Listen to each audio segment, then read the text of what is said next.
Welcome to the general meeting for Community Board 2 for April 12th. Those of you that are familiar, our meetings are recorded. We will discuss the items that are before us on the agenda. And before we get to that on the agenda, let me take a moment to introduce our vice chairs. Our first vice chair is Mr. Leonard Jordan. And our second vice chair is Ms. Barbara Zala-Gringer. Our secretary is Ms. Jessica Thurston. And throughout the evening, as we continue to go through the agenda, the respective committee chairs will introduce themselves as they give their reports, as well as introducing their co-chairs. With that, has everyone had a chance to review the agenda for this evening's meeting? Are there any corrections, any comments? Are there any items that the community would like us to include on tonight's agenda that are not already listed or addressed at another time? Hearing none, I'll entertain a motion to adopt tonight's agenda. Ms. Fibers, second, Mr. Gordon. Is there any discussion on the motion? Hearing none, all in favor? Anyone opposed? Any abstentions? Thank you. The next item on the agenda, item number 3, has everyone had a chance to review the minutes from our March 2023 meeting? Are there any noted comments or corrections? Hearing none, should you have any changes, please submit them to the board office and we'll make the corrections at that time.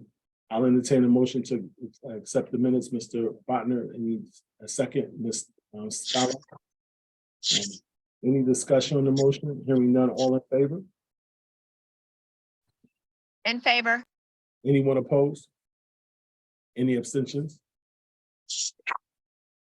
Next item on the agenda is the chairperson's report.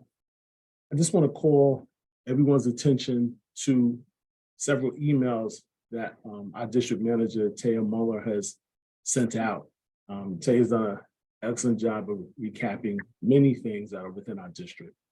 But in particular, I want to call everyone's attention as a reminder to a few items. Number one, we are going to have a public hearing that is going to take place on April 19th.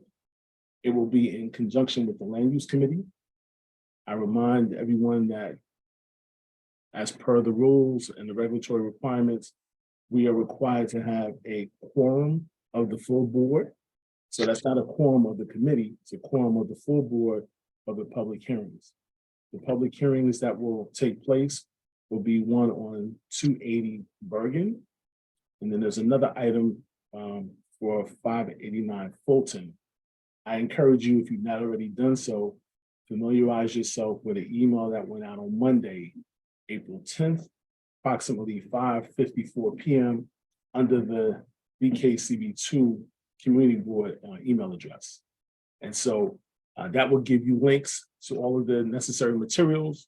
It'll lay out all information needed for that meeting. And again, please familiarize yourself with that email.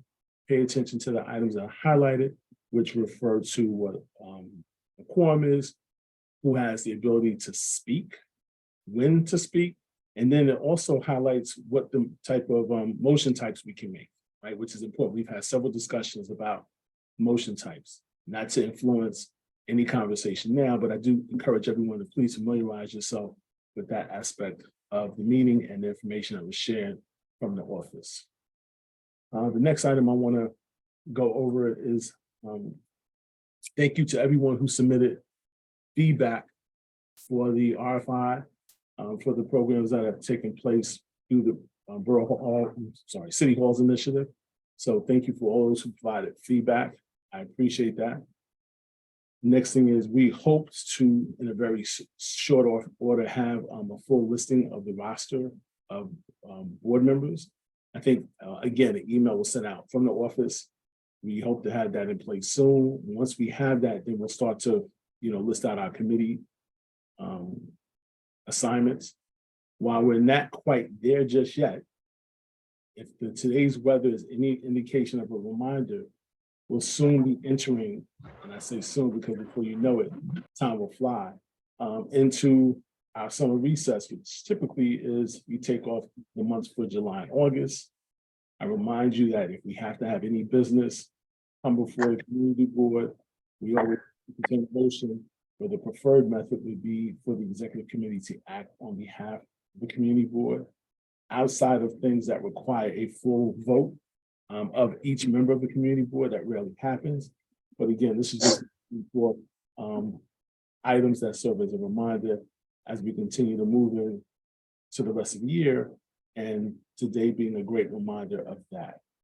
So with that, that concludes the chairperson's report. Let me now move on to agenda item number 5, which is elected officials and dignitaries.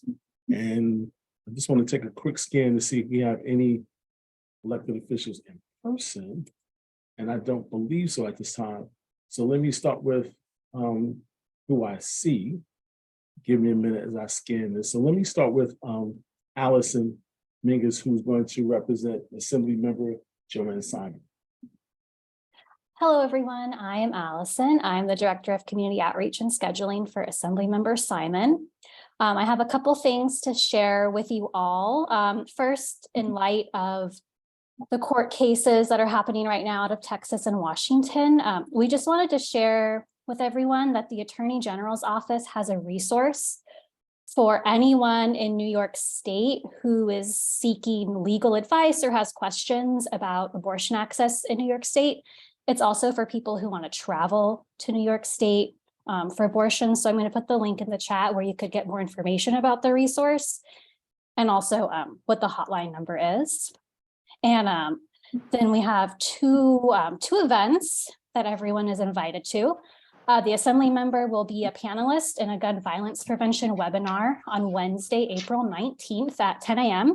She'll be joined by legislators from New Jersey and Connecticut, and they're going to discuss current challenges of addressing gun violence and effective policy tools. So I will put the registration link for that event in the chat. And then lastly, we will be having our next Java with Joanne on Thursday, April 27th, and that will be at Emma's Torch Cafe. And our Java with Joanne's are a good opportunity for community members to come and meet the Assembly member in a really casual setting.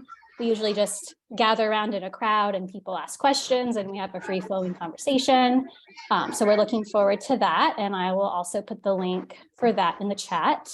And that's all I have tonight. Thank you. Thank you. I'm sorry, before we move on, can I ask if you're not speaking, please go on mute. Thank you very much. Thank you. So next on the list, I see we have I think Clay Olson from Senator Andrew Gounardes' office. Thank you, Chair. So first of all, in BKCB2 specific news, the Senator did write a letter of support to the community board in support of the Sisters in Freedom Monument, commemorating the work of the prominent abolitionist activists Ida B. Wells, Marisha Redmond-Lyons, Sarah Garnett, Susan Smith McKinney, and Victoria Earl Matthews.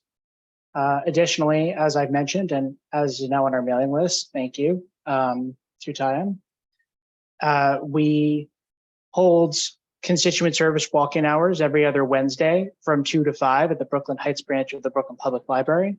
You can also feel free to contact our office for constituent services at 718-238-6044 or by email at Gounardes, that's Gounardes at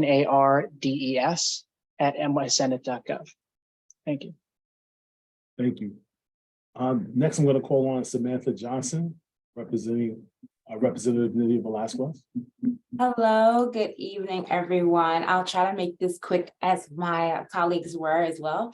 My name is Samantha Johnson. I'm the community liaison for Congresswoman Nydia Velázquez. Just saying hello and giving a couple of updates what we've been doing in the district. Last month we were in collaboration with Senator Brisport, Councilmember Hudson, also Assemblymember Forrest, and we were doing 2 Know Your Rights trainings and workshops. It was held at Ingersoll Community Center. The first one was Know Your Rights 101. The other one was the gang database. It was also with legal aid. And so it was really a great event. A lot of young people came out with other intergenerational, individuals, and we were educating each other and sharing experiences. So we're very excited about that and continuing the partnership with all of the electeds. We also, I don't know if I mentioned this last time, but I want to just remind folks that we did some community funding in the last fiscal year, and we were able to secure $1.5 million for St. Francis Nursing Lab Station. It's a simulation lab that was granted to St. Francis to help individuals who are in the healthcare careers, also to help with nursing, healthcare, and all of the great things that the students were already doing. We just was an upgrade. So wanted to let you all know that as well. Although St. Francis is not in our district anymore, wanted to give them a shout out. Also wanted to talk about the BQE Central Brooklyn Heights. We did a tour on Monday with the Commissioner Rodriguez and other electeds from the district. As you may know, we have already done a support letter with Representative Goldman as well to talk to the Secretary Pete Buttigieg about supporting the BQE and also what this structure looks like, especially for environmental justice and for the individuals who might be impacted by this change. And we also understand that there's a lot of underrepresented communities that are not a part at the table. So we're really pushing for those community members to come to those meetings, those workshops, and also talk to us about what it is that we could be doing on a better end with that as well. On yesterday, we were able to speak with the Department of Energy, our Secretary of State, Jennifer Granholm, who also took a visit at one of the largest fossil fuel stations in Ravenswood, Queens. For some of you do not know, that's one of the sites that powers up to 20% of the New York City for energy. That was new to me. So I'm very excited that we were able to talk to the Greenpoint area, the Ravenswood area as well. And speaking with the community members about how this plant is being transferred from fossil fuels to renewable energy. We were also able to go to a library, shout out to the library, public library, of having a facility that had 10% of solar panels inside the facility. So we're seeing a big change with that, but we're always pushing for more. We also want to announce, last thing I promise I'll announce, we have a new office site that we're, according to plan, fingers crossed, that will be opening in Sunnyside, Queens next month. I can give you all the address, but we're looking forward to expanding our offices to the Queens area, which is a new part of the district. And we wanted to also say happy holidays to everyone who is celebrating Ramadan. And also, if there's anything you all need from us, my email I'll put in the chat so we can stay connected. Thank you so much. Thank you. Next, I'm going to call on Councilmember Lincoln Restler. Lenny, why you got to make me go after Sam? I'm only going to look bad. But it is, it's a roll of the dice, Councilmember. I should have gotten on earlier. That was my fault. They, everyone nods in agreement because they know it's true. Well, it's good to be with you, Chair Singletary. It's always a good day when I get to see you not once, but twice. Right. And so thank you for hosting us this morning at the Brooklyn Hospital Center for a really important conversation about that. And great to be with all of my dear friends at CB2.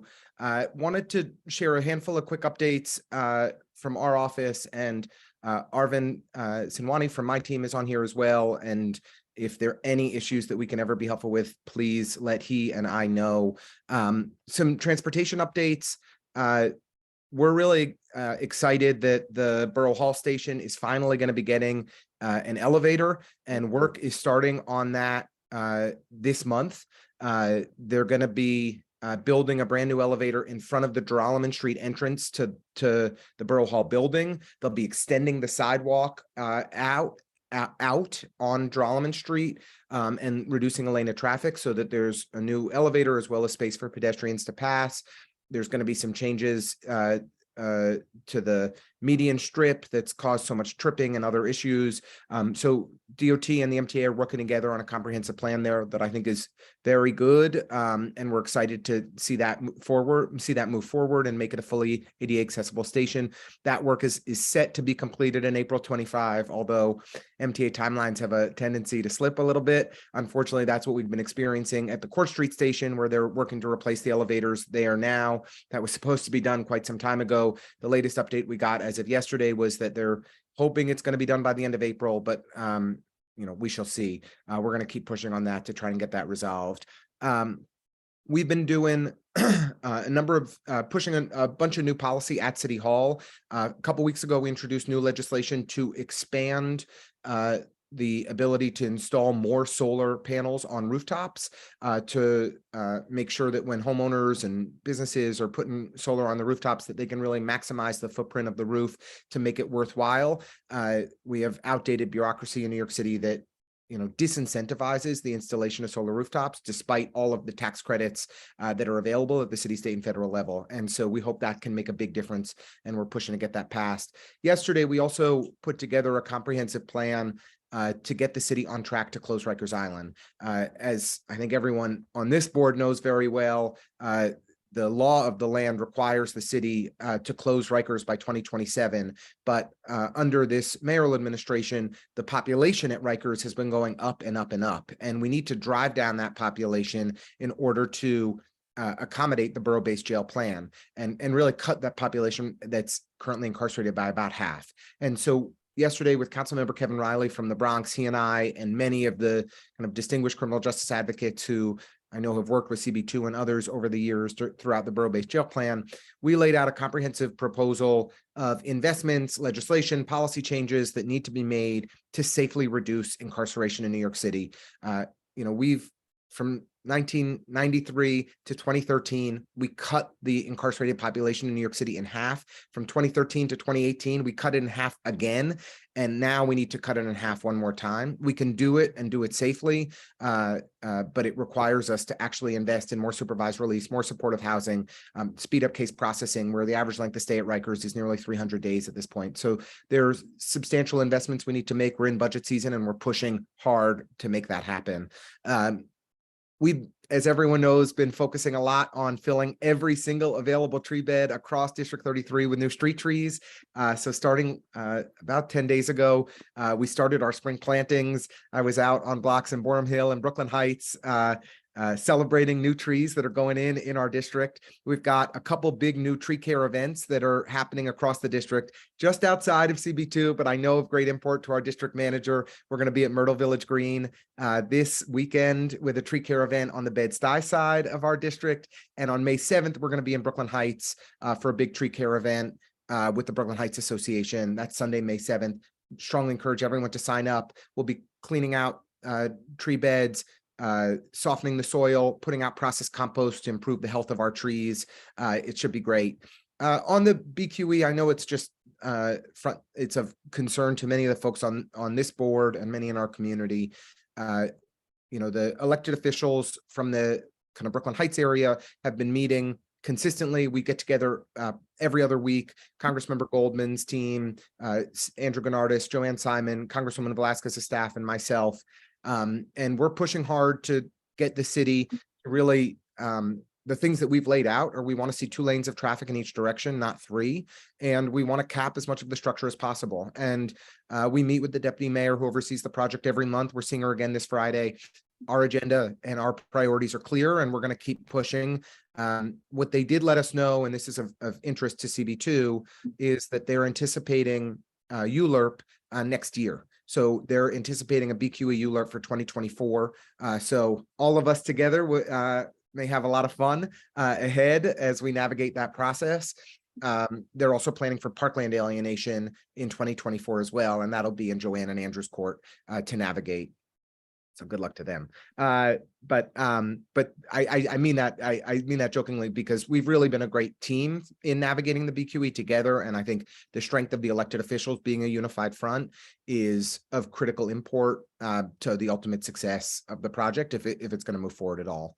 And lastly, I just wanted to thank everybody who participated in participatory budgeting. We have thousands of voters, dozens and dozens of volunteers in identifying great participatory budget projects for climate justice, and we'll be releasing the results soon. We actually have a whole climate week of action planned for Earth Day. So in the next couple of days, you'll be hearing from us about lots of great ways to volunteer and get involved and hear about updates happening across the district relating to climate justice.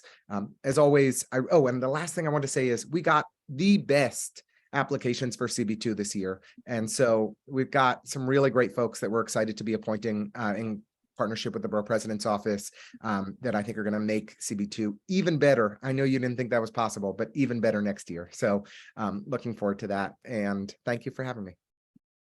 Thank you, Councilmember. Next, I'm going to call on Andrew from Councilmember Crystal Hudson's office. I'm here. Thanks, Chair Singletary. First, I think I want to kick off by echoing what Councilmember Restler said about PB. We had also thousands of folks turn out, some great volunteers. A special shout out to Tracy at the Clinton Hill Library for personally hosting me for a couple of evenings for voters. I think we saw how engaged and how important this process was for folks, and people really felt like their voice was heard, and they can see truly how our city spent its money. So I think, we're excited that PB was back in full swing and can't wait to, take a step back, assess, and then figure out how to make it even better for next year. Secondly, I want to bring everyone's attention to a project that our office has started in collaboration with Hester Street. We're calling it it's called Planning Together for Our Future. It's like participatory budgeting, but for land use. And so the idea is, we in Crystal firmly believe that our current land use decision-making process is deeply flawed.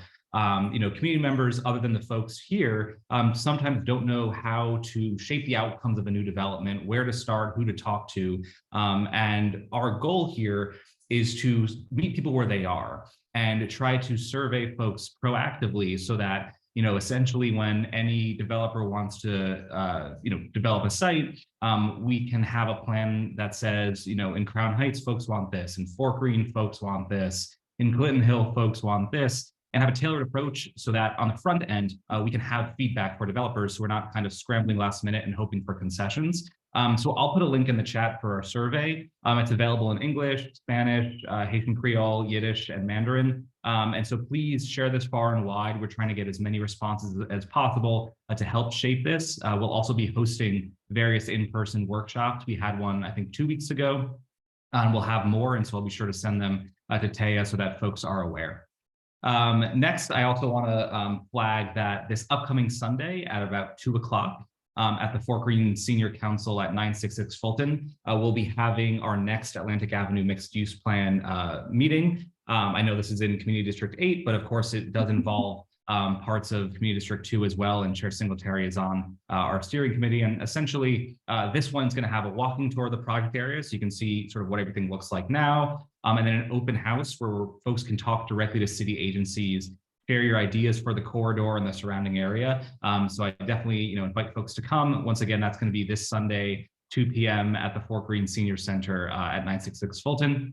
And then lastly, on Saturday the 29th, we'll be hosting our next Coffee with Crystal at Clementine Bakery on Claflin Avenue for the eastern boundary of Community District 2. As with all of our events, feel free to RSVP in advance or come day of. It'll be around 9 o'clock in the morning. We can talk to Crystal about anything on your mind. The team will be there. I'll probably be there. So definitely would love to see folks there and hear your thoughts and concerns for our district. Thank you. Thank you. Next, let me call on Betsy Schmidt, representing Member Goldman. Yeah, thank you so much.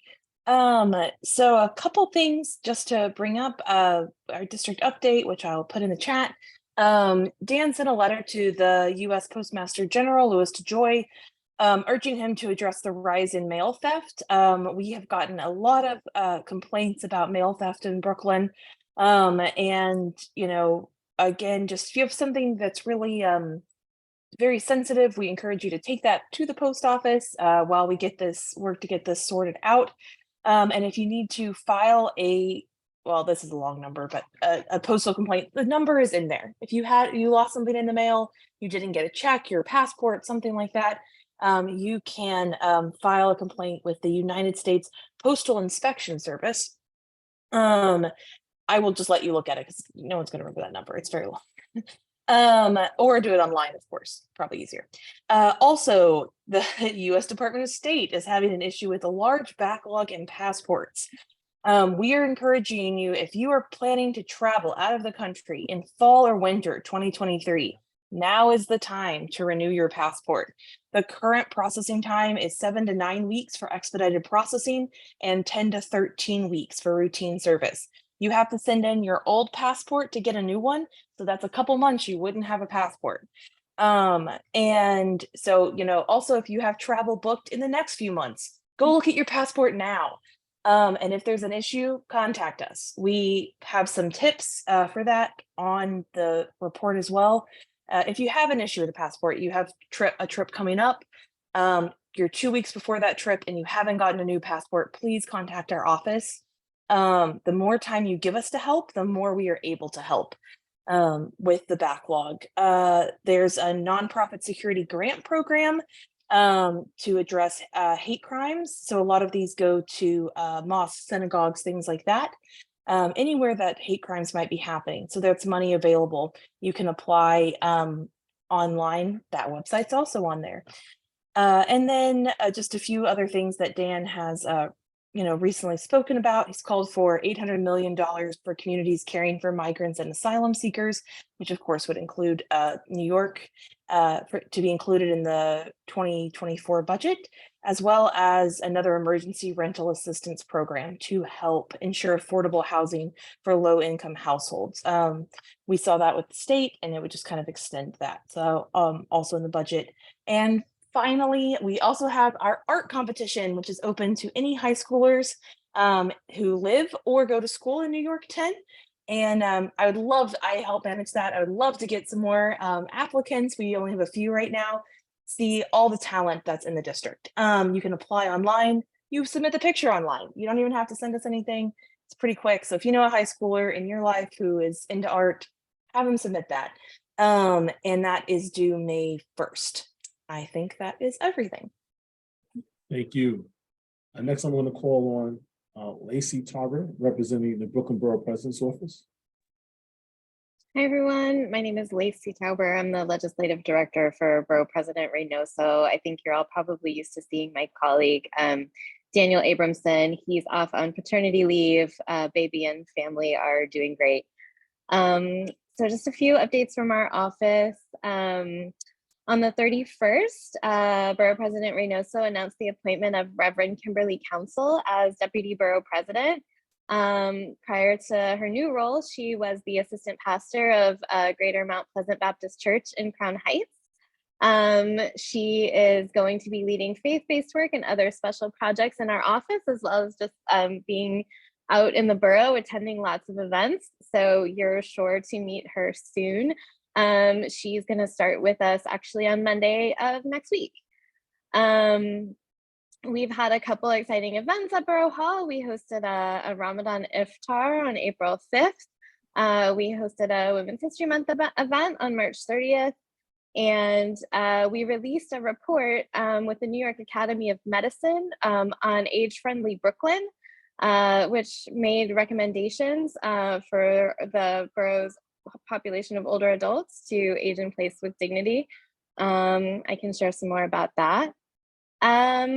We have some fun stuff coming up too. It's Black Maternal Health Week. As you may know, this Black maternal health is a big priority for the BP. Tomorrow we're doing a panel discussion called Our Bodies Belong to Us, Restoring Black Autonomy and Joy at the Weeksville Heritage Center. That's going to explore topics like postpartum experiences, building care teams, and overcoming a lot of challenges related to pregnancy and postpartum issues. And then on Friday, the 21st, at the United Senior Center of Sunset Park, we're going to continue our series where our constituent services folks are out in the community with city agencies. This one's going to be NYC Aging. They're going to present an overview of services available for older adults. And we are going to have an event for Earth Day on April 22nd, details to come. And then finally, probably most important is, I know you're all waiting patiently to hear about new community board appointments. Those emails are going out imminently. We have our inauguration of new members scheduled for May 4th. So new members should be hearing from us very soon, and you'll be meeting your new members shortly. Thank you so much. Thank you. Next, I'm going to call on J.Watkins, representing the District Attorney's Office. Good evening, everyone. Apologies for the background noise. I'm on my way to another event out in the community. First of all, DA Gonzalez sends his well wishes as usual, especially during this holy season for Passover and Ramadan. And so he just wants the community to know that he has his thoughts and concerns about things that are going on, some hate crimes and so forth that unfortunately are happening during this special time of the year. Just a couple of things, as I always ask people to do, is to go to our website, brooklynda.org.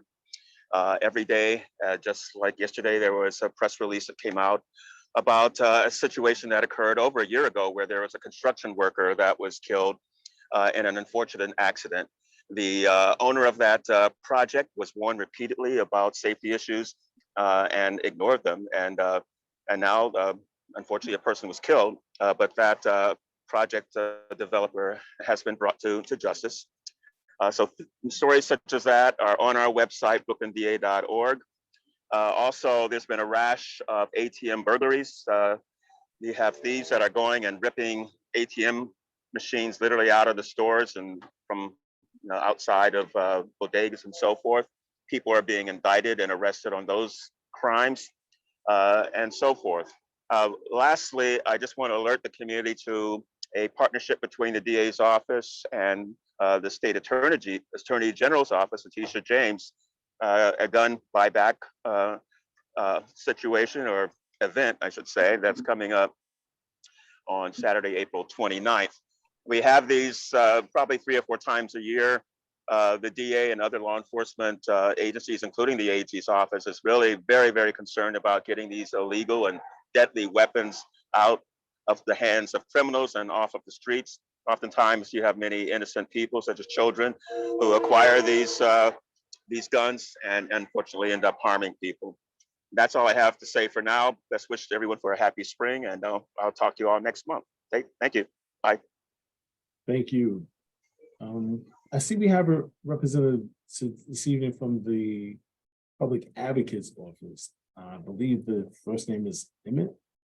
Yeah, hey, good evening, everybody. It's great to be with you. My name is E.Sklar, and I'm the Brooklyn Borough Advocate for Jumaane Williams's office. Just a couple quick updates, and thanks for having me tonight. This Friday, we're hosting a Your Vote Matters symposium with some community partners about the importance of voting in municipal and all elections, and also highlighting a couple tips for making it as accessible as possible for you and your family.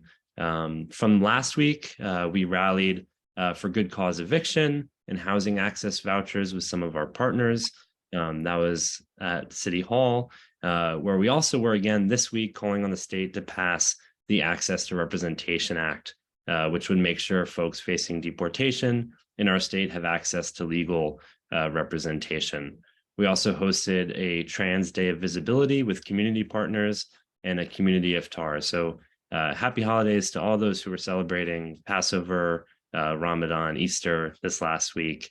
Going forward, I just want to remind everyone that, like your local council member or assembly person, we have a constituent service team as well. I'll put that information in the chat along with my own, and feel free to reach out to our office anytime. Thanks for having me. Great, thank you. I don't see any more elected officials, so I'm looking now. I don't see any New York City agencies either. So, oh yes, I'm sorry. I have an announcement. I'm Venus from the CCRB. I'm sorry, from where?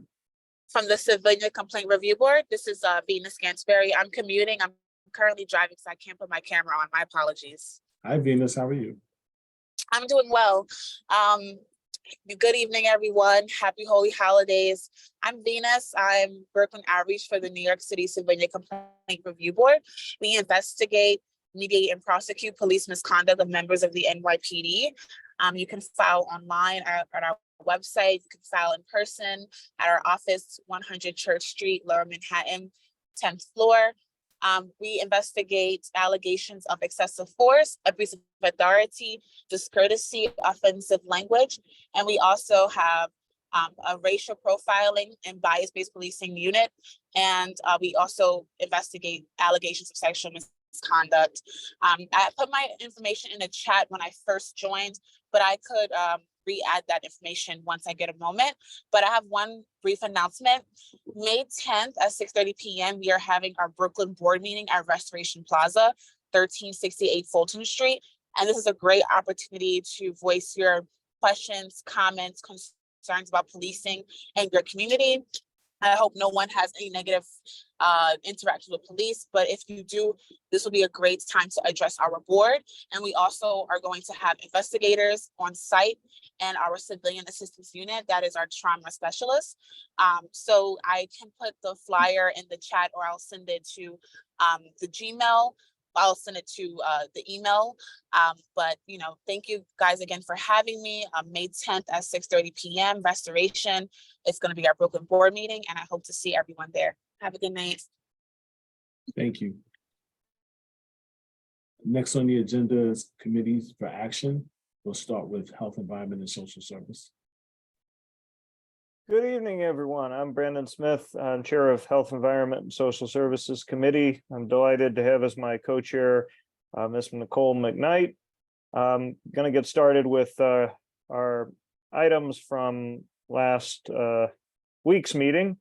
We had a pretty eventful meeting. There were, I want to say, 5 liquor licenses, about 5, and 4 out of 5 were approved. There's one that was disapproved and has some additional notes for it. So getting started with the first one, this is 117 Adams Street, Ippudo NY LLC. This is a Japanese ramen restaurant that is going to be open from 11 a.m. to 11 p.m. Sunday and midnight the rest of the week. They're going to have a small set of tables on the sidewalk, and there are several other locations around the city. The space isn't within the Etsy building. There are no nearby residents, no records of complaints at the operator's other local licensed addresses. So with all of these things considered, the committee approved this application 7-0-0. The next location, 690 Fulton Street, Slutty Vegan Incorporated. This is a location on Fulton Street. It's been open since September of last year. And the concept here is vegan food, and the name is meant to kind of as kind of an advertising method for the vegan food to make it more exciting and attractive to a different audience. The location is actually pretty small, and the hours are rather conservative. They're going to only have 2 tables and 2 seats at each table, indoors and outdoors. It's going to operate mostly as a takeout kind of place. They had a big opening in September where a number of people from the community attended. They blocked off the block for a block party. And they also indicated that they're going to have a DJ occasionally play music as a way for sort of setting a mood or an atmosphere around their takeout business. But they also indicated they have a method of controlling crowds and lines on the sidewalk. There were no community members present at the meeting who opposed. There were a couple people who expressed noise concerns via letters, but from what we understood about the letters, they related to they related either to the opening event in September, which again is a separate endeavor, not directly related to the license, or to general noise concerns. Also, the hours for this location are going to be 12 p.m. to 9 p.m. on Tuesday to Thursday, and 10 p.m. on Friday and Saturday. This location is actually a franchise that is in multiple parts of the U.S., based out of Atlanta, Georgia, several celebrities have supported this franchise, and there's actually an article in this week's New Yorker about them. We had some discussions about the DJ, and it was confirmed that the applicant will discuss with any residents in the building anytime that they want to actually have a DJ, but we didn't make that a condition of our vote ultimately. After much discussion and the committee debating whether or not to add any additional conditions, we ultimately settled on approving the application as is by a margin of 7-0-0. The third location we heard from is located at 47 Hall Street, and it's called Edward Dean, DBA Brogans. The applicant himself came to promote this application. This is in the area that's just north of the BQE and like Park Avenue area, in the neighborhood just south of the Navy Yard. The applicant is presented this application as part of a big project for the whole block that's called the Hall Project, which is a large outdoor and indoor space that is going to have a number of different businesses in a sort of commercial setting. There's no proximity to any residences at this particular location. And the hours requested for it were 4 p.m. to 4 a.m. Monday to Thursday, noon to 4 a.m. Friday, 10 a.m. to 4 a.m. on Saturday and Sunday. Originally, the applicant wanted to also have the outdoor space, which consists of a bar area, also open until 4 a.m. But even though there were no residences around, our committee didn't feel it was appropriate to have outdoor service at 4 a.m. or really those really late night hours. But given the proximity and the fact it was about a block away from this 275 Park Comedy Club location where we had some previous neighborhood concerns and discussions, and actually a community board town hall, we settled on outdoor hours that were consistent with the hours that were used at the comedy club. So it would be 12 midnight on Sunday to Thursday and 2 a.m. on Friday and Saturday. That motion was approved by a margin of 7-0-0. The next one is probably the most interesting one because it was this is the one that we voted to disapprove. And on the face of the license, it is 229 Livingston Street, entitled Jennifer Bistro, and it has some very odd hours, which were approved in 2020, where they won't be open on Fridays, but on Sunday through Wednesday, 12 p.m. to 1 a.m., 12 p.m. to 2 a.m. Thursday and Saturday, and that, but only indoor. And when this was presented in 2020, the presentation was very much that they wanted to get. I'm sorry, I misstated the hours from 2020. The hours from 2020 were actually until 10 p.m. on Sunday through Thursday, 11 p.m. on Saturday. So please correct my statement earlier in that regard. But the way it was presented in 2020 was as kind of a place you could go to get dinner and a quiet restaurant with background music. But what was really surprising and what drew immediate concern was that we received not only complaints from the neighbors about noise at this restaurant, but actually a letter from the Downtown Brooklyn Partnership, which is very unusual to get a note from a bid about a particular location. And after short discovery, And this is also really what is valuable about having virtual meetings, is we were able to pull up numerous examples of this location being used as a late night club, being open as late as 3 a.m., 4 a.m., having different private events there. When we questioned the applicant about this, the response was somewhat unemotional and saying, oh, well, this was this event was canceled. This event never went through. This was a mistake. We had a resident there who confirmed that he lives across the street and the location is regularly open until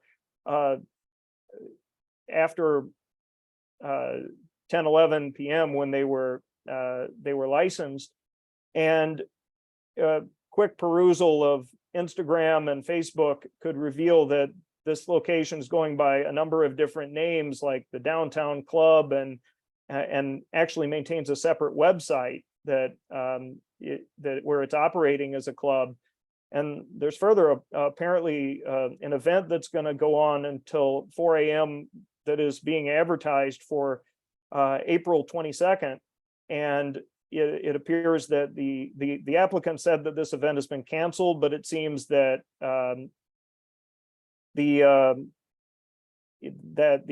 least at the time of the meeting, they were still accepting tickets to be purchased. And we were able to kind of show all of this evidence in the course of this meeting to exemplify the high amount of circumstantial evidence that this applicant was not acting in accordance with their license.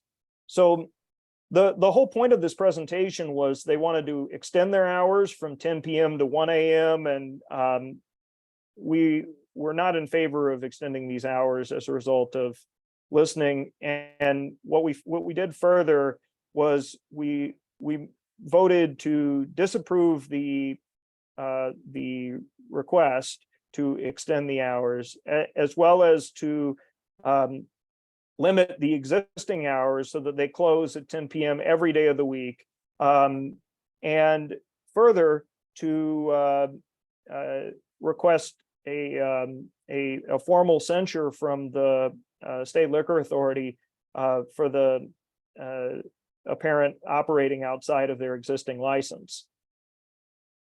So that was the extent of that application. Again, that's 229 Livingston. The two remaining applications we had, those were all the liquors. These are two beer and wine applications. 143 Green, Chef Katsu. This location is open 12 noon to 8:30 daily. They opened in March 2021, Japanese burgers and rice bowls. There was some letters of support, no violations or complaints, some sidewalk seating. 60% of the restaurant is takeout. We approved this by a margin of 700.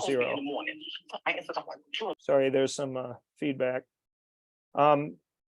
Finally, 44 Pearl Street, Hudson Wilder was the last application that we heard from. Again, beer and wine. This is going to be 11 a.m. to 9 p.m. daily. This is a industrial space where they got a food permit. They sell glassware. They also want to serve beer and wine to be part of the service. It's no outdoor seating. We had some discussion about whether they were ADA accessible, but that didn't have any bearing on their application. And ultimately, we voted to approve this license by a margin of 700. So that concludes my report. Thank you, Mr. Smith. What I'd like to do is break up these action items into two different sections. Unless there are any objections, I'd like to include the full liquor wine, beer, and cider, and the wine, beer, and cider motions together as one action. And then I want to do the change in method of operation as a second action. So with that, I'll entertain a motion to, Tay, I need you to take the agenda down for me. Thank you. I'd like to entertain a motion. Mr. Botner, can I get a second on the recommended motion? Ms. Fibush, is there any discussion on the items that we're voting on? Again, it is the top 3 and the remaining 5 and 6 items. Any discussion on the motion? All right, so we can do this in a way that's easy for everyone to track. I'm going to ask you to raise your hand by using the method on the electronic raise your hand. So you can go under reactions and then raise your hand if you're in support of the motion presented by the committee, for community board members only.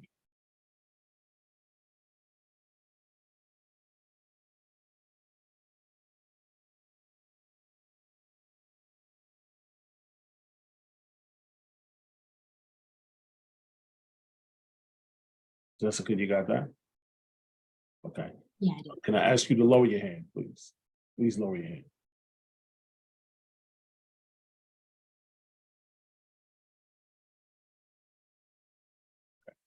Is there anyone who objects? Anybody objecting? Please raise your hand digitally.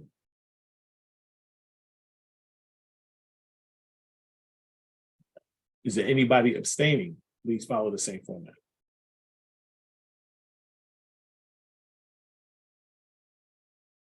You got that?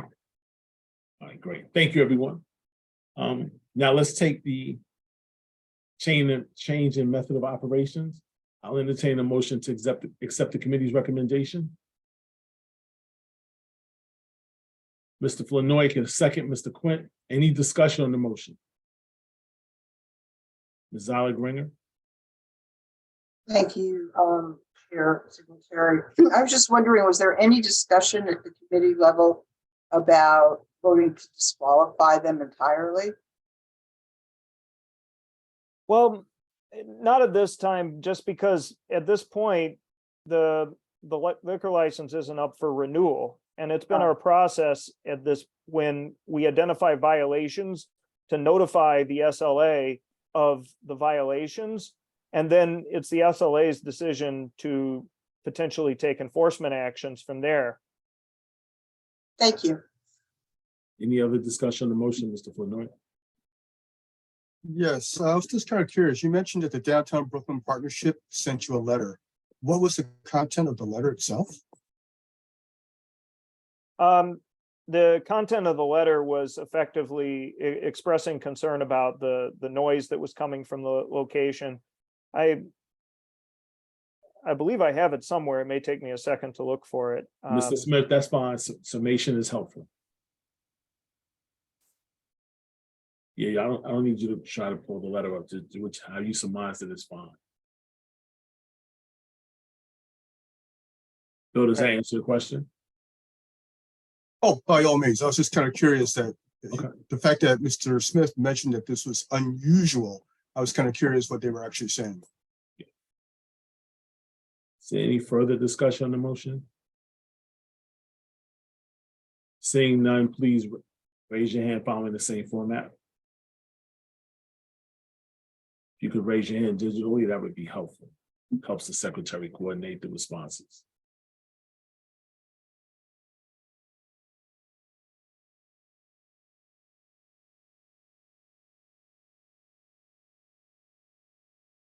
Would you please lower your hand?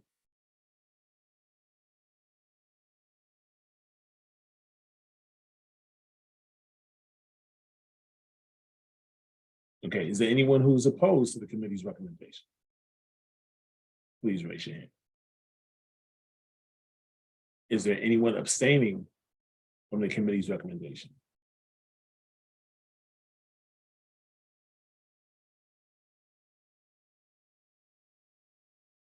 Okay, great. Please lower your hand. And the committee's recommendations, they all pass. Thank you, everyone. Let's move on to the next agenda item. Next agenda item we have is an action from land use. Thank you, Chair Lenny. This is the Landmark Land Use Committee. Thank the work of Karen Johnson as our secretary, who works very hard at getting our minutes out. And thank you to Dorothy Christoffen, works very hard at the work that she does who's our co-chair. I just wanted to bring to the attention of the board that St. Francis College has sold its property, and also want to bring to the attention of the board that at the Brooklyn Navy Yard has been featured in the New York Times metropolitan section this past Sunday regarding the Brooklyn Navy Yard and the environmental work of some of the companies that they're doing. Now I'll move on to our one that we did. We did a Landmark Preservation Commission Certificate of Appropriateness.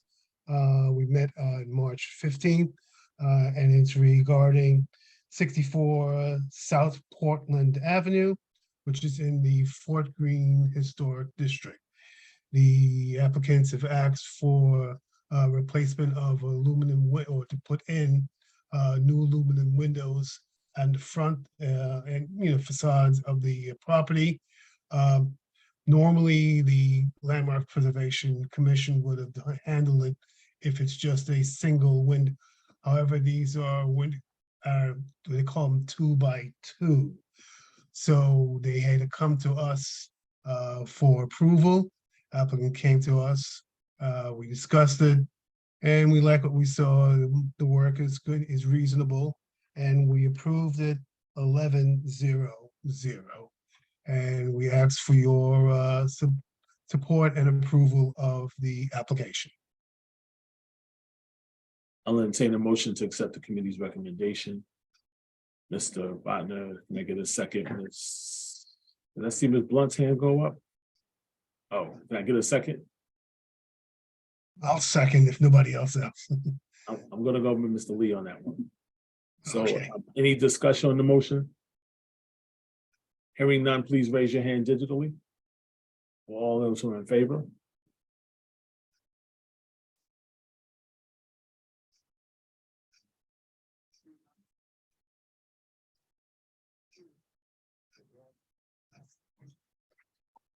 Okay, please lower your hand.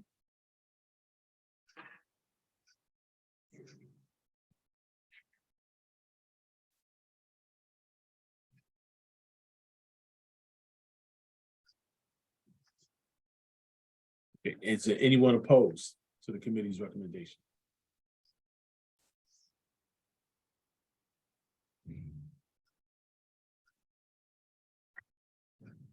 Is there anyone abstaining to the committee's recommendation? All right, the committee's recommendation passes. Thank you. Thank you very much, Chair. Next committee to present, Parks and Recreation. Thank you, Chair Singletary. Good evening. I'm Barbara Zoller-Grigger, the co-chair of the, along with Andrew Lastawecki and our terrific secretary, Thomas H. Tonight, we're talking about South Oxford Park. Since 2006, the park has operated as a passive park, featuring gardens, tennis courts, a playground, a large multi-purpose synthetic turf lawn, and a distinctive sculptural hat-tail spray shower. The park embraces and provides activities for all ages, from youngsters to senior citizens. The Friends of South Oxford Park were truly dedicated stewards of the park, led by Dwayne Broadnax.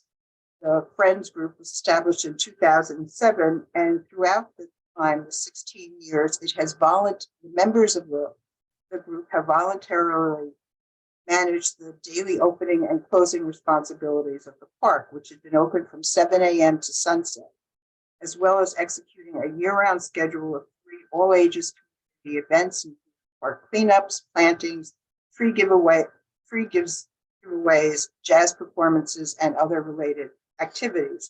And this Friends group has appeared before the Parks Committee on a number of occasions, advocating on behalf of the park, in particular as to the need to repair or replace the decaying turf. In January 2023, new signs appeared. In the past, it had been a no dogs, no pets allowed situation, and in January 2023, without any advance notice to this Friends group, new signs appeared allowing access for leashed dogs. Dogs since that time have been exercised there and relieved on every surface, often unleashed, and they trample the beautiful gardens that are there. It should be noted that dogs are welcomed at 2 nearby parks, both Fort Greene and Kyler Gore. In addition to the change in the no dogs policy, the park's hours were changed from 6 a.m. to 10 p.m., making it truly challenging for the volunteers of the Friends Group to keep opening and closing the park. Signs have now been put up indicating no pets on the turf, but those signs appear to be ignored. On February 22nd of this year, the Friends Group issued a letter requesting that signs and operating hours be reverted as they were not informed of nor involved in the changes. And on March 8th, board members attended the general board meeting here and were referred to the Parks Committee. At our April 17th committee, after listening to the members of the Friends Group, we voted to recommend to the board a 701 that a letter be sent to the Brooklyn Parks Commissioner Martin Marr requesting the following actions. One, that instead of these 6 a.m. to 10 p.m. hours, that these hours be revert back to what they were, 7 a.m. to dusk, and that it would be revert back to no pets allowed signage. And then finally, going forward, asking that the Friends of South Oxford Park be given notice in advance of any change in park rules and given an opportunity to speak up and provide feedback. We're now asking for your support of our committee's vote. Thank you. Are there any questions? So I'll entertain a motion to accept the committee's recommendation. Mr. Gordon, can I get a second? Ms. Fibers, is there any discussion on the motion? Ms. Hahn? You're on mute, Rachel. Sorry about that. It's all right. It's all right. So I have a question. It's my understanding. You're right here. When you want to. Go ahead. Somebody was just off mute. Go ahead. That's okay. Okay. Yeah, so I just wanted to clarify, like, it's my understanding that South Oxford Park is a park operated by the city. Yes. So cleaning and maintenance should be the responsibility of the city. I'm just wondering, like, what does it mean? Like, what does managing daily opening and closing entail? Like, is there? They open the gate and close the gate as well. People. Yeah. I see. There are Okay. friends groups, you know, for any number of fortunate parks. Right. Okay. I was just looking for information about this group. I couldn't find anything besides, like, I think a Facebook page that hasn't been updated in 4 years and like one event on the It's My Park website. But Well, you could listen to the YouTube from our meeting. That could give you some information. Okay. Doug? Hi, Chairperson. Just a point of order for Chairperson Zeller Gringer. I think in that information that we just pulled up, it said at a meeting at April 17th. April 17th hasn't happened yet. I think they met. Oh, March 20th. Yeah. So I just want to make sure that we Thank you. March 20th was the meeting. Thank you. Right. Good catch. Is there any further discussion on the motion? Rachel? Sorry, just, yeah. So I think I'm gonna be voting no on this personally, just because I think that public parks are such an important green space and like community space. And I just don't like the idea of restricting who and how they can be used, especially when, you know, the city budget cuts will probably be doing that for us anyway. I also think that this could set like a bad precedent for other parks in the district. Like maybe they all want to be dog free, maybe they all want to open or close earlier and fewer hours. And I just don't agree with it. I think that there is I agree that there is a problem with, you know, a handful of pet owners not taking care of our public streets and spaces, that's for sure. But I never really believe it ever makes sense to punish the majority of people who are rule abiding, because like there are some people who are disrespectful. So that's just me. Well, thank you, Rachel. I appreciate that. Obviously, everyone's entitled to their own opinion. Just to point out that this has been how the park has operated for 16 years for no pets. And this was a change without letting anybody know about it. Any other discussion on the motion? Hearing none, I'm going to ask that you, all those in favor, please, oh, Jessica, I'm sorry, you have a question? No, it's too quick to raise my hand. Okay, gotcha. So raise your hand if you're in favor of the committee's recommendation.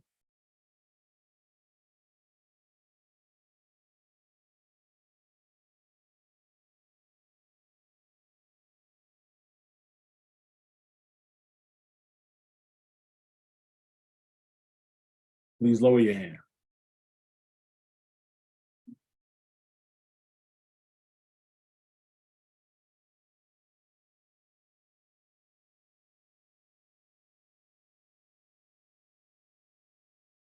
All those opposed, please raise your hand.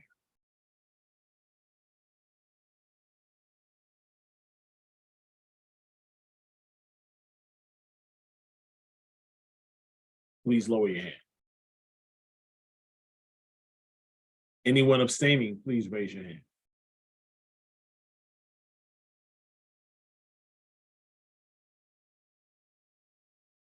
Please lower your hand. Thank you. The committee's recommendation passes.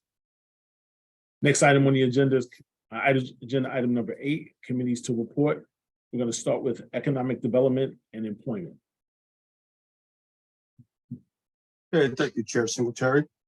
I'm Bill Flournoy, Chair of Economic Development and Employment Committee. My co-chair is Denise Peterson, and my secretary is Catherine Gilman. The committee met on April 4th, and we had one of the third meetings involving the cannabis dispensaries in Brooklyn. The New York State Office of Cannabis Management actually gave us an update regarding Brooklyn licensing, especially after what just occurred just before the meeting. And what's going on basically is this. They met, the Cannabis Control Board of the Office of Cannabis Management met at Medgar Evers College, and they announced 99 new licenses statewide. 53 of them will be going to New York City. What had happened was the November injunction by an organization called the Varisite was lifted for Brooklyn, which meant that they could now start issuing licenses again in Brooklyn. Currently, right now, of the 300 licenses that are available currently for adult use retail dispensaries, 150.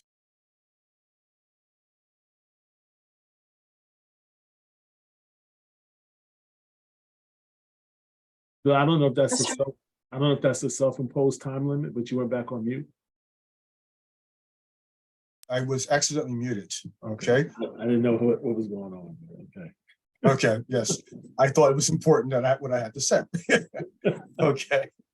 Okay. In addition to that, okay, what we're looking at, where did I leave off at? I'm sorry. Okay, I'll just continue. The injunction was lifted, and after that injunction was lifted, what they're looking at right now is they issued 155 of the conditional licenses that were out there. Currently, 10 of those licenses have been going to nonprofits.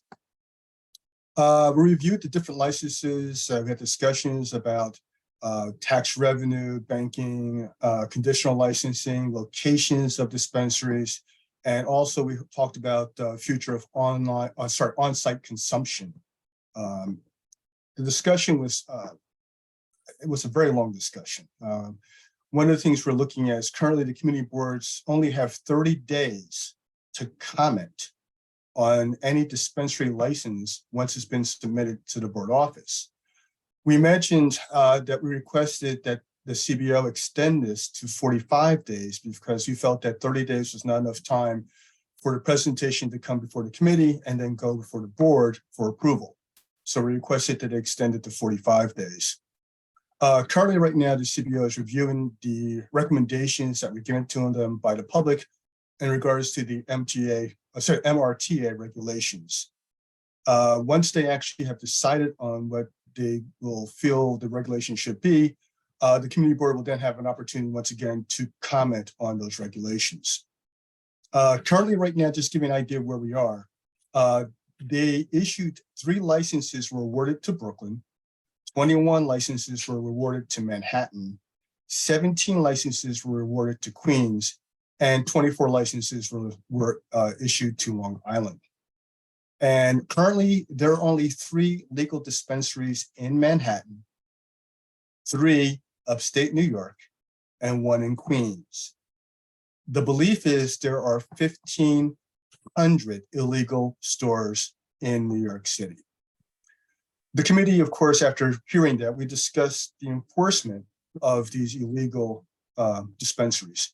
We discussed fines. We also mentioned it may be possible to get the property owners involved in this since they have an illegal operation on their premises, and perhaps we should start penalizing the property owners if in fact they could allow this to continue once they have been notified. We also discussed tax evasion, and we also discussed the proposed regulations that are going to be issued. We also want to know how to actually identify legal dispensaries. So we mentioned the QR codes, how should QR codes be used both for the products and for the stores themselves to make sure that the locations are legal and that the license is also issued to that store. We discussed training, staffing, signage, package, and also most importantly, we wanted to know how would they verify the age of the individual purchasing the product.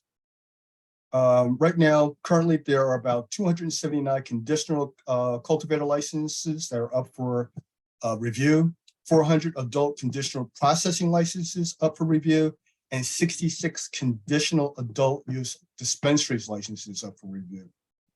And what we're looking at right now, New York State may issue the licenses, but the CBO has the final say about those licenses. So that's where we stand right now, and we'll be waiting to see what the new MRTA regulations are. So we have a period to comment on that before they make it final. And that's my report, Chair Secretary. Thank you. I'm not sure if there's a report this evening, but next on the agenda is the Finance and Personnel Committee.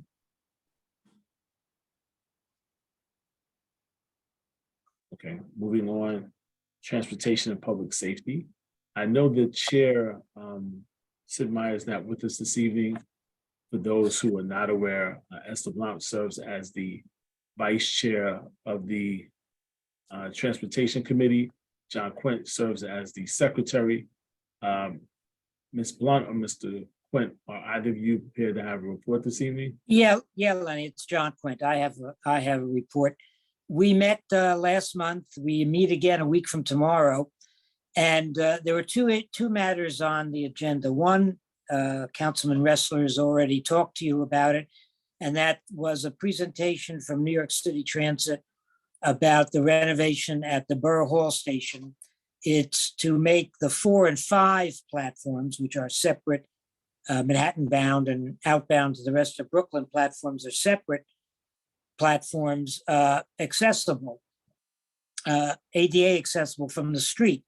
So there will be an elevator installed on the Borough Hall side of Jumaane as opposed to the municipal building side, which will give access to the mezzanine.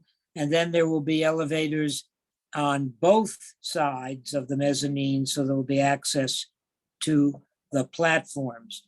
It's going to take a long time. The council member already noted. There's going to be, of course, an effect on the street because of the necessity of creating the elevator shaft from the street to the mezzanine. There is going to be a reconfiguration of the street, which the council member talked about, but it doesn't appear, and nothing is final yet because it's a DOT/MTA coordination, that service will be disrupted on the 4 or the 5. I think what they talked about was that on several weekends when they need to do work on the platforms, they will simply skip Borough Hall. So the trains will run, people simply have to go either use the 2 at Borough Hall, which is already ADA accessible, or go to yes, it's Nevins is the first stop, the next stop in Brooklyn for the 4 and 5.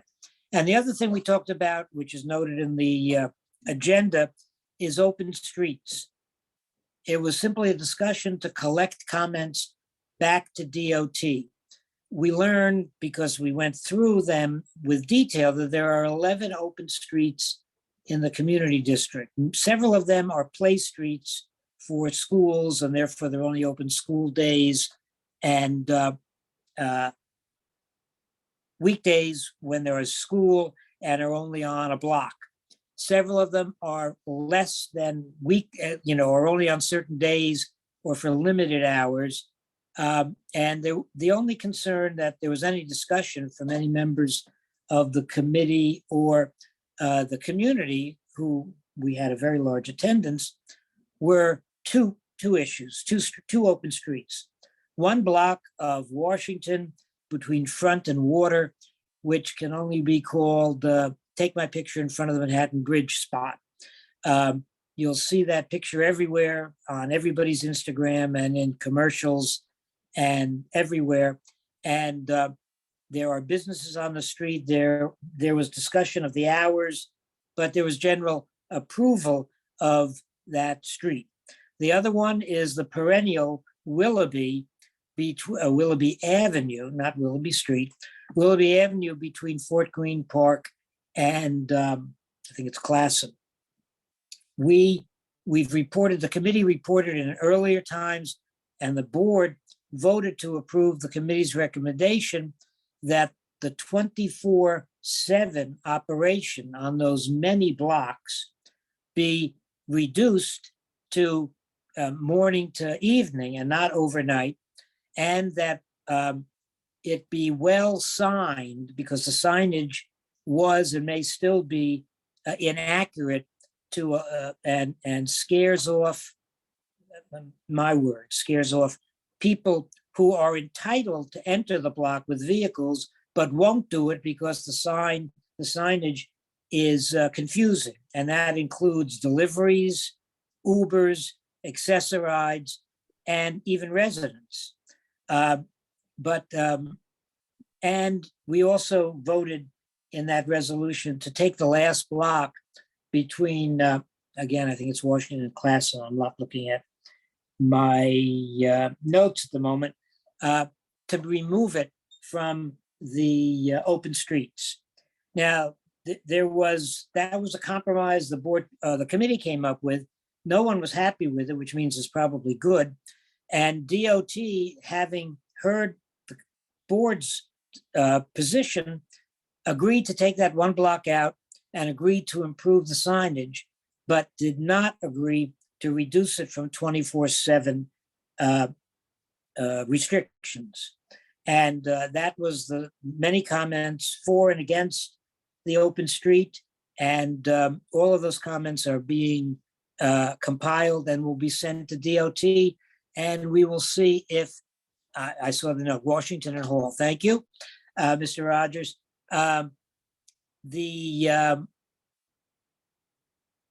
They will go to DOT, but we've seen already that DOT has pretty much decided that it's going to be 24/7 on that rather long stretch, and that was our meeting. Thank you. Thank you. Appreciate the update on both to Esther and John for the report. Last committee to present this evening is Youth Education and Cultural Affairs. Yeah, good evening. I'd like to ask my colleague Nick Farrar, who was at the March meeting, to present a summary of the March meeting. Well, I think Nick already did that, the previous meeting. I thought that was executive, not on the full meeting, maybe.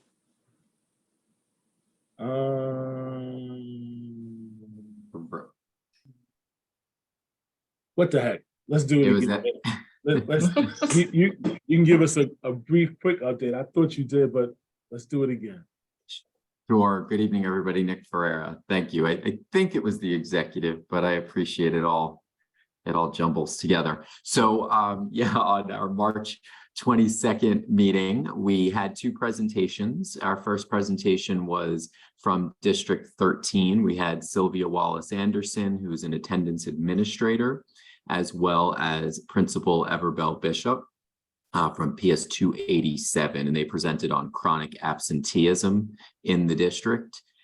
So for those of us that do not know, chronic absenteeism refers to when a student is absent over 10% or 18 days or more for the school year.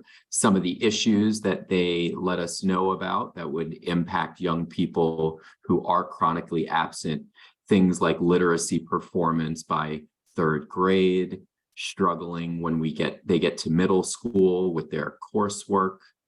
They're off track by high school for sure, and it impacts high school graduation for young people.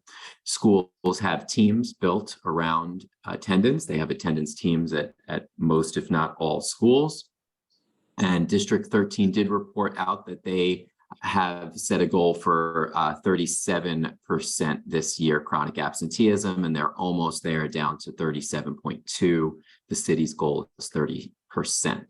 And one thing they did present on was an interesting intersection, unfortunate, of their families, students, young people, adults suffering from asthma and living close to the BQE. Some ways they said that potentially we could help would be to leverage any partnerships with schools, colleges, businesses, hospitals, et cetera, so that we could support families who may have some issues impacting them from getting their young people to school, supporting celebrations and incentives for those that are coming to school, supporting transportation initiatives, et cetera. And so that was our first presentation, and our second presentation was regarding Wildflower Week. It was by Marielle Anzalone. She's a botanist with the Department of Parks. She talked a little bit about the climate crisis and impact on global extinction of different plants in New York City, and promoted a New York City wildflower campaign going on through November. Each borough has their own flower. Of course, you can vote for any flower, not just Brooklyn. And lastly, as part of our committee business, we also had Ella Scope present on library funding cuts and gave very compelling reasons as to why we should be upset about the 13 million current cuts, and I believe it's 20 million proposed for FY24 for public libraries. And that concludes my report. Thank you. Thank you, Nick. I do want to take the time to thank Nick for making the leap to fill in. As many of you know, we've yet to appoint a vice chair for the YECA committee. It is not typical that a non-elected official or non-appointed chair or co-chair gives a report or serves in the role of leading the meetings. So what Nick has done is special, and I'd appreciate the effort that he's doing. And I want to say stay tuned for more around Nick. So thank you. And I appreciate that the committee did a very thorough job according to, all the notes, and discuss pertinent issues, which we will be following up on. So I thank Nick and Ellis and the entire committee. Thank you. Next item on the agenda is other board business. Do we have any other business to come before the community board this evening? Mr. Smith? Thank you. I just wanted to give a reminder to everyone and advertise our upcoming health fair in June, which we're delighted to be putting together with the Friends of Commodore Barry Park, in addition to the Parks Committee, the HES Committee, and as well as the YECA Committee, and really enjoy getting that process underway. We have a great working group, multiple great working groups focused on any number of different topics, ranging from getting the DJ equipment to outreach to tenant associations. We've got table and chairs secured through the assistance of the Friends of Community Board 2, and thank you to them. And we're hard at work on planning out the speakers, the activities for children, the panel discussion, and everything that made this event successful last year reproduced in a great experience this year. If anybody's interested in getting involved, we can always use more volunteers, but particularly for the day of the event, helping to set up and break things down and manage the process in between to make sure that everything runs smoothly. Feel free to reach out to me, and I'll put the my email in the chat for the in case anybody wants to get in touch with me, and I'll be more than happy to help plug you into the right place and let you know of all the different opportunities we have to do things. It's going to be a really exciting event. Again, it's June 10th, 11 a.m. to 4 p.m. at Commodore Barry Park in the southeast corner around North Elliott Place and Park Avenue in area called the lawn/sitting area. That's it. Thanks a lot. Any other items for other business this evening? Okay, seeing none, we're gonna move on to community partner announcements. And I'm gonna call on Richard Morrow. Just kick us off. Good evening, Chairperson Singletary, ladies and gentlemen. My name is Richard Morrow, and I'm the Greater New York Red Cross Community Relations Ambassador for Community Board 2. In the first 3 months of this year, more than 2,500 trained Red Cross volunteers from across the U.S. have delivered needed assistance across the country. Hundreds of these volunteers were sent out west, where relentless atmospheric rivers inundated California, leaving farming communities in the Central Valley devastated, causing hundreds of millions of dollars in property and crop losses.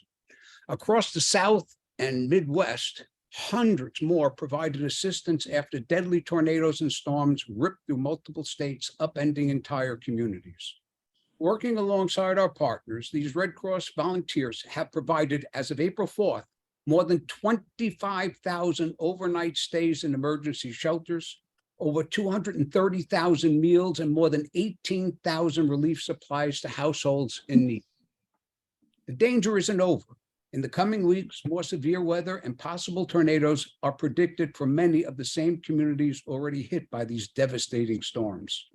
In California, experts are concerned that as record-setting snowpack begins to melt, it may cause more dangerous flooding in the weeks to come. Plus, the start of what could be a very active hurricane and wildfire season is just around the corner. These massive disasters are happening more and more as a result of the worsening climate crisis. In the last 5 years, the number of billion-dollar disasters has nearly doubled compared to the previous 5 years. And the Red Cross is now launching twice as many relief operations for major disasters than we did a decade ago. We, as individuals and as a community, must prepare ourselves now for a future where climate change disasters will become commonplace. James Baldwin wrote, "The future is like heaven. Everyone exalts it, but no one wants to go there now." Remember, the Red Cross virtual and in-person programs can help you and our community. Our courses are free and deal with all disaster self-help preparedness. Please check out our website, redcross.org, for details and to view our programs. I am grateful for the opportunity to speak here. Next, I'm going to call on representatives from the Brooklyn Public Library. Thank you. Good evening, Chair Singletary, Community Board 2, and happy Earth Month to all. Thank you, Richard, for that urgent statement on climate change, and to Councilmember Restler, whose initiatives are so crucial. But anyway, on to the library. System-wide announcement. Our libraries are facing a significant cut in the city's budget. And thank you for mentioning that as well earlier. The city is proposing a $56 million cut to New York City's libraries, which will severely impact our ability to maintain regular hours and provide critical services, resources, and programs to our patrons. National Library Week is coming up April 23rd through the 29th, and this is a great time to tell our city leaders how library budget cuts would impact you, your community, and everyone. Tell city leaders not to cut city libraries' budgets. I'm going to drop a URL in the chat. I'm going to drop many URLs in the chat. But if you go to brooklynlibrary.org/standup, one word, that way you can send a note to City Council and city leaders.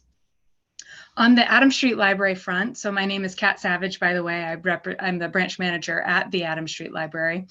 We're looking forward to celebrating the 50th anniversary of hip hop. At the Adams Street Library, we're actually hosting a DJ set presented by Legacy Records, which is the best record store in Dumbo. Please join us on April 28th. We're staying open late from 6 to 8 p.m. We'll have snacks, refreshments, all sorts of things. Also coming up at the Adams Street Library is a book sale. So if you're looking to donate books, please do so beginning April 15th. You can also stock up on used books May 6th outside the Adams Street Library. And then I'm really excited about a partnership with Chess at 3. We'll have a 4-week chess series, community chess, totally free. Kids ages 3 to 8 can learn how to play chess through an innovative story-based method that begins May 15th. Rachel from the Brooklyn Heights Library is unable to join us this evening, but wanted to share that they are hosting Kids Who Code every Wednesday at 3:30. So this is coding for kids. For teens, science is in the house. And Teen Takeover is also coming up. I'll drop these links in the chat. And for adults, we have Computer Basics for Adults, an Earth Day recycled notebook craft, and an author talk coming up with Jean Began. So I'm going to drop a bunch of text into the chat in just a moment, but for now, I'm turning it over to my colleague Tracy at Clinton Hill. Good evening, everyone. Tax Day is coming on April 18th. BPL's Business and Career Center, the Central Library, and 12 branches are partnering with many organizations to provide free tax help. Visit bklynlibrary.org/tax-help. I'll put that in the chat to find out about the ways BPL can help you file your taxes. Central is going to be having BPL's biggest teen exclusive event, the Urban Art Jam at Central on Saturday, April 22nd at 7 p.m. This free party is for teens, by teens, with live music, crafts, and food. Anyone between 13 and 19 is welcome to attend. I'll put a link for that in the chat also. Clinton Hill has a lot going on for April.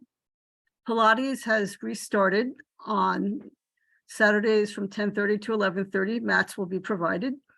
We have a Dungeons and Dragons club for teens in person on Tuesdays from 6 to 8 p.m. Local Clinton Hill author Sabina Hahn will be doing a reading and craft of her picture book, The Pineapple Princess. That's going to be Saturday, April 22nd from 2 to 3. Musica is returning for kids under 5. That's going to be Monday, April 24th from 11 to 12. We're having housing help Monday, April 24th from 10:15 to 3:30 p.m. And the Friends of Clinton Hill Library are having their book swap on Saturday, May 20th from 11 a.m. to 4 p.m. You can drop off books, pick up books, do both. They're free. This is a great way to get rid of books or to get books. Walt Whitman has a lot going on also. Alex was unable to make it tonight, but they're having a Teen Tech video game lounge on Tuesdays from 4 to 5:30. They're having homework help every Wednesday from 4 to 6. They're having Read with a Therapy Dog.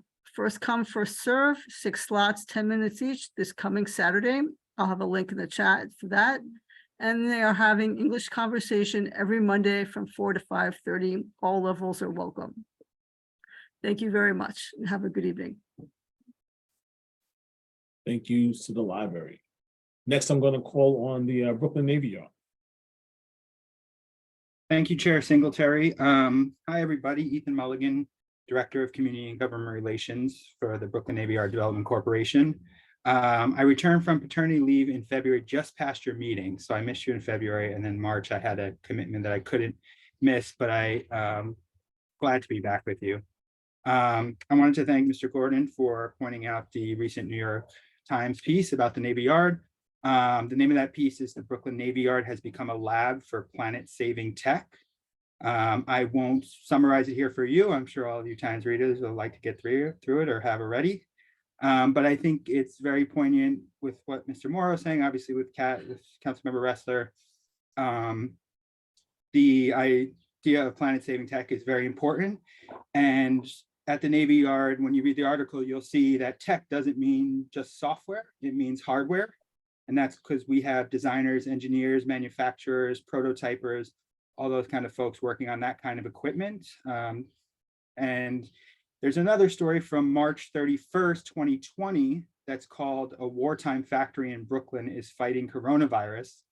And if you read that one as well, I think you'll see the ties in urban manufacturing that tie together both those stories. During that second one is from during the pandemic, when we eventually, the businesses at the Yard collaborated to make 10.4 million pieces of PPE in the first part of the pandemic. And obviously the article about planet-saving tech is moving, is a just as dire crisis, maybe a little slower moving, but we're really excited at the Yard to be on the forefront of those kind of things. And there's a reason that we don't have finance firms and law firms and other people who would pay premium for office, for space that has that view of the river. There's a reason we really have this focus on manufacturing, and it's because of times like these that we need that. I'm going to drop 3 links in the chat. All of these speak to what I was just speaking about. They kind of lead in the workforce development piece and also in our educational pieces. The first one I'm going to drop in the link is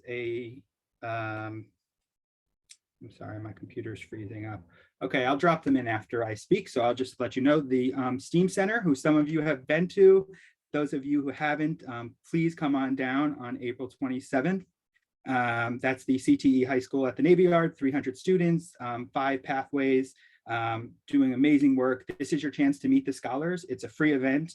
It's Thursday, April 27th. There's a morning session for the juniors and an afternoon session for the seniors. The link will be an Eventbrite link. Go ahead and sign up if you'd like to come down. No need to stay for the whole thing. Just kind of pop in as you want or stay for the whole thing. And one of the pathways, who some of you who have been to the STEAM Center know, is the culinary pathway. And the culinary scholars do a bang up job every single time they have the showcase. That's a great reason to come on down to the Yard. The second link that I'll drop in is for our employment center. You all have heard me talk about this a lot in the past. There is one change. The information session that what used to happen on Tuesdays is now on Thursdays. So Thursdays, 10 a.m. Folks can come on down to the Yard, walk in, doors open at 9:45, business casual attire preferred. And if they have their resume, if they could bring it. You'll see on the link I drop in also all the types of jobs that are available at the Yard. Just to give you some of the areas: manufacturing, design, fabrication, administration, transportation, warehouse and fulfillment, security, design, engineering. These are some of the roles that our employment center is looking to connect hyperlocal and local residents to right now. So please send people on down to the employment center. And then the last one, I'll drop in a link that talks about our school programs. Our commitment to supporting education and pathways to careers here at the Yard starts at a young age. We just relaunched our field trips for students in grades 1 through 5. I had spoken to you all about this in the past when we did focus groups to kind of find out what exactly we wanted to have on those field trips. We have 2 types. There's rethink and reuse. So again, planet saving, and then people, tools, and design, which again is about all the innovation that's happened at the Yard, from shipbuilding techniques in the early 19th century to women welders in World War II to surgical techniques pioneered at the Naval Cemetery Hospital. The Naval Hospital Annex, and then obviously the current innovation with all the businesses that are in the New York Times. Right now there's 3 slots left. That's because of this pilot program. So I'm going to put that link in. Go ahead, and if you know a grade 1 to 5 teacher that wants to bring some students for free, we do have a preference for hyper-local catchment area. You'll see those zip codes on the page. So I'll drop those 3 links in now. Thank you all for your time. Thank you. as I look through the list, I'm going to just check to see, do we have a representative this evening for Community Education Council? Yes. Good evening, everyone. Cynthia McKnight, president of CEC 13. Just wanted to invite everyone to our District 13 school tour on April 27th, Thursday from 9 to 12:30. You can visit 4 of our Bed-Stuy magnet schools. I'm putting.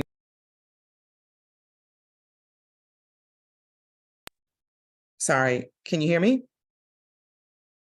Yes. And then we, in honor of Fair Housing Month, we're having an affordable housing virtual town hall. We're partnering with District 16 on Tuesday, April 27th from 7 p.m. And I'll share that flyer as well to see if Community Board 2 could share that with your network as well. Thank you. So I'm just looking through the list. I do not see any other community partner. If I by any chance missing one, please at this time announce yourself. Yeah, I'd like to speak from the Brooklyn SWAB, the Solid Waste Advisory. The what? The Brooklyn SWAB, the Solid Waste Advisory Board that reports to the borough president. Sure, go ahead, Ben. Yeah, so BKCB2 consists of the entire borough of Brooklyn, and we had an event where we invited representatives from all the community boards throughout Brooklyn to talk about their solid waste concerns and to figure out strategies. And the top concerns were about rats, baskets overflowing, inconsistent pickups of trash, and illegal dumping. And in the southern areas of of Brooklyn, that they have the concerns about waste on the shore coming up to land.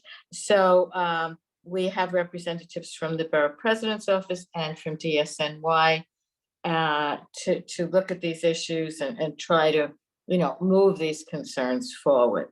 So I will report from time to time on that. I'd also like to announce that on the Wyckoff Bond Garden is having events both days of the weekend of Earth Day, April 22nd and 23rd. The garden is on the corner of Bond and Wyckoff. We're going to have musicians, compost demonstrations, kids activities, membership opportunities, free books. We're having a comedian, so it's going to be a great weekend to celebrate Earth Day at Wyckoff Bond. Thank you. Any other community partners? Okay, moving on to the next item on the agenda is open community forum. This is where we have members from the community who are not members of Community Board 2 to bring any items to our attention, things that they would like for us to be aware of. Anyone from the community has an item they'd like to present at this time?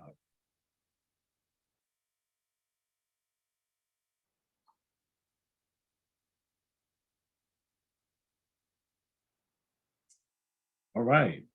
Next item on the agenda is to adjourn. Good night, everyone. Get home safe. For those of you who are traveling, those who are home, don't trip on your couch. Have a good night. Good night, everyone. Good night, everyone. Good night. Good night.